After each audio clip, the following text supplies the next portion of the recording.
Liverpool is famous for its stunning architecture, from the Liver Building to St George's Hall. There are more historic listed buildings here than in any other city in the UK outside of London. More Georgian houses than the city of Bath, which is quite astonishing. But it's not the heritage buildings that have been preserved that I'm here to find out about today. It's the ones that have completely disappeared.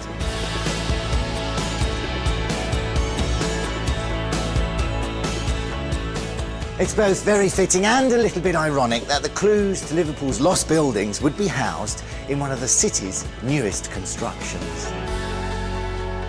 Completed in 2010, the Museum of Liverpool takes pride of place on Liverpool's Pier Head, a stone's throw from the Liver Building and the city's other grand buildings from a bygone era. Now, I first visited this building when it was under construction a few years ago, but it's marvellous to see the architect's dream come to fruition. This is so exciting. Back then, there were wet plaster walls, concrete floors and damp brickwork, but it had that smell of optimism and inspiration and hope for the future. Isn't this marvellous? There's so much to see here, but today I'm going to take you on a magical mystery tour of the city's rich architectural past and recreate the lost buildings which remain at the heart of Liverpool's heritage. The museum houses exhibitions and artefacts which trace Liverpool's history right back to when it began as a medieval tidal pool next to the Mersey, known as Liverpool or Muddy Pool. By 1207, King John had founded a port here, and the record suggests he ordered the construction of Liverpool's oldest and arguably most impressive lost building, Liverpool Castle. Now here we are, look at this, a beautiful scaled down model of what the castle was thought to have looked like when it was first built around the 13th century. There is documented evidence which tells us this castle in 1399 became a royal castle. And when you look at its structure, you can see with its traditional keep and curtain wall and towers built on a very high vantage point overlooking the water, it was definitely built for defensive and fortified purposes. Jeff Speakman, a curator at the Museum of Liverpool, has been unearthing the castle's history. During the Civil War, Liverpool was the only port on the west coast of England which was actually controlled by the parliamentarians, despite a lot of efforts by the Royalists to actually capture the town. And so afterwards, when King Charles II was restored to the throne, he took quite a dislike to the people of Liverpool, and one of the things that he ordered was that the castle would be demolished. The only part of the castle that does survive is the dry moat. One of the hotels on Castle Street actually has a double cellar which is built into the depth of the moat. Our next lost building was central to Liverpool's shipping boom. One thing you can't ignore when visiting this city, and that's Liverpool's rich maritime history. It is all around us, but it's such a shame that the old Custom House doesn't exist anymore. It would have been here on this redeveloped area, ready to greet the new ships arriving on a daily basis. An icon built in bricks and mortar, a statement of how successful the merchant shipping was in the late 19th century. It was also something that led to its downfall. It was a huge domed building, and it was a bit of a one-stop shop for tradesmen during the maritime boom. It housed a post office, a telegraph office, and the Mersey Docks and Harbour Board.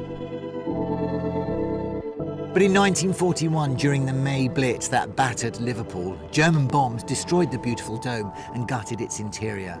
Liverpool was targeted by the Luftwaffe because it was a key Atlantic trade point, and so it brought the very symbol of Liverpool's maritime prosperity to its knees. When the decision was taken to demolish its broken shell, there was public outrage, and to this day there's still a debate about whether reconstruction would have in fact been possible. But as times change, so has the usage of the docks, and now the Hilton Hotel greets tourists in the same spot where the Customs House greeted ships a century before. Now, the clue to Liverpool's next lost building is right here in this liverbird crest. It's the only part remaining from the city's sailor home, which was a very grand Victorian design, the foundation stone laid by none other than Prince Albert in 1846.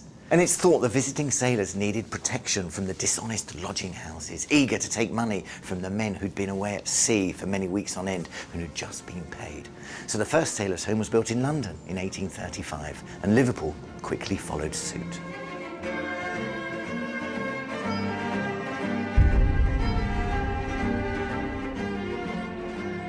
John Cunningham designed it, or based his design on some of the Elizabethan houses, one of them being Hardwick Hall in Derbyshire, I believe.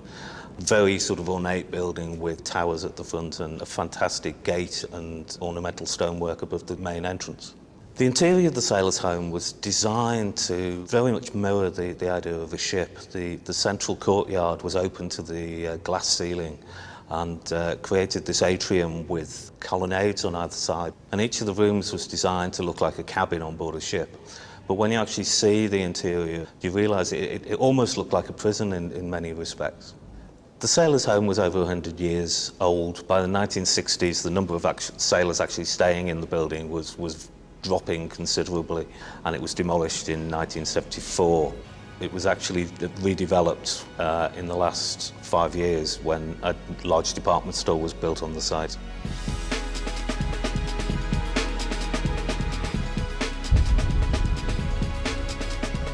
Some links to Liverpool's maritime past have been carefully preserved for all to behold, like this, for instance, the last remaining carriage from Liverpool's overhead railway, the first elevated electric railway in the world. Cleverly, the museum have suspended it at the height the actual railway would have stood. The series of bridges were a striking presence, dominating the local landscape and providing shelter for the dockers on their way to work. Gordon Harrison, who worked as an electrician on the Dockers Umbrella, as it was known, remembers the railway fondly. I think everybody who went on the overhead railway enjoyed it because you had 7 miles virtually of looking at the docks, and you could see the shipping coming in and going out. People used to travel on the overhead railway, dockers, workmen, used to take the tools on it. And you'd go into a carriage and you'd see them with all the toolboxes and bits of equipment that they were going to fix on the shipping. You'd meet people, you'd talk to people on the stations. It's very enjoyable. Being a lad of 15 and a bit, it was very, very enjoyable. But the striking iron viaducts in which the carriages ran along, in the end, provided the railway's undoing. The private company who owned it couldn't afford the repair and the maintenance to the corrosion that occurred on the iron, and in the end they eventually went bust in 1956. The iron plinths were dismantled the following year, leaving very little trace of this dominant series of viaducts, and also leaving the dockers without their umbrella. I really miss it, really speaking. I mean, I had the choice of when the overhead railway closed to go back into shipping as an apprentice or go to the railways. And I chose to go on the railways because I was fascinated at that particular time. Despite the loss of the viaducts, the customs house, the sailors' home and even the castle, the existence of so much heritage under one roof here in the museum is really something quite special.